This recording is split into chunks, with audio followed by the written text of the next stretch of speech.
Cogito, Cogito, un nouvel angle pour comprendre l'actualité. un nouvel angle pour comprendre l'actualité.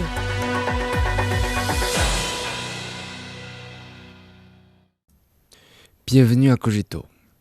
Dans un récent discours, le dirigeant de Taïwan, Lai Ching-te, a délibérément falsifié l'histoire, niant le fait que Taïwan fait partie de la Chine depuis l'Antiquité, élutant une série de documents juridiques internationaux importants concernant l'appartenance de Taïwan après la Seconde Guerre mondiale. Il a ouvertement contesté l'autorité de la résolution 2758 de l'Assemblée générale des Nations unies et du droit international.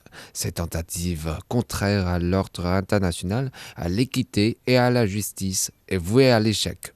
Dans son premier discours, dans le cadre de la campagne dite « Disconférence sur l'unité », Lai a colporté la rhétorique que les deux parties du territoire de Taïwan n'étaient pas subordonnées l'une à l'autre dans la tentative d'imposer une conception erronée de l'histoire aux habitants de l'île et de fourvoyer l'opinion publique internationale. Certains médias et universitaires taïwanais ont touché doigt au vif. Le discours de Lai, plein de lacunes historiques et illogiques, vise à prêcher l'idée de l'indépendance de Taïwan et la soi-disant unité n'est rien d'autre qu'une tentative d'unir les partisans de l'indépendance de Taïwan, ce qui accentue en fait le déchirement de la société de l'île.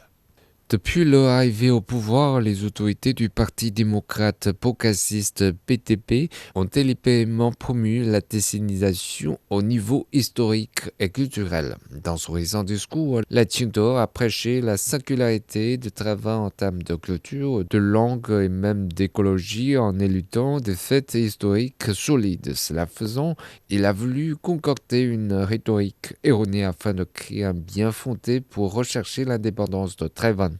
Afin de faire étalage de statut de Taïwan en tant que soi-disant pays souverain, Lai a eu recours à des sophismes en se référant à des éléments tels que le peuple, la terre, la gouvernance et la souveraineté. Mais les autorités du PTP possèdent-elles réellement la souveraineté telle qu'elle est reconnue par la communauté internationale et le droit international? La déclaration du Caire de 1943 et la déclaration de Potsdam de 1945 stipulent clairement que le Japon doit restituer à la Chine les territoires chinois volés, y compris Taïwan.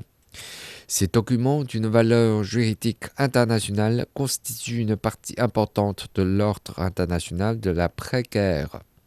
Taïwan fait partie de la Chine, c'est un consensus général de la communauté internationale. Après sa fondation en 1949, le gouvernement de la République populaire de Chine est devenu l'unique gouvernement légitime représentant l'ensemble de la Chine.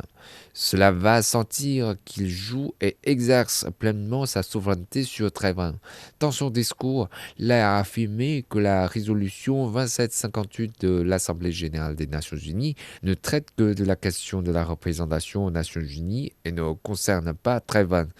Une tromperie qui sème la confusion. La résolution 2758 adoptée par l'Assemblée générale des Nations unies en 1971 est la continuation des principes étalinés dans une série de documents de droit international dont la déclaration du Caire et la déclaration de Potsdam. Cette résolution a résolu une fois pour toutes, sur les plans politiques, juridiques et procédural, la question de la représentation de toute la Chine, y compris Taïwan, au sein des Nations unies. Lai Ching-te se creuse les méninges pour déformer la résolution 2758, ce qui va non seulement à l'encontre du droit international, mais tente également de remettre en question l'ordre international de l'après-guerre. Ces tentatives ne manqueront pas de rencontrer l'opposition universelle de la communauté internationale. Lai Ching-te a également affirmé que la communauté internationale ne reconnaît pas la revendication de la Chine sur la souveraineté de Taïwan, une affirmation encore plus trompeuse.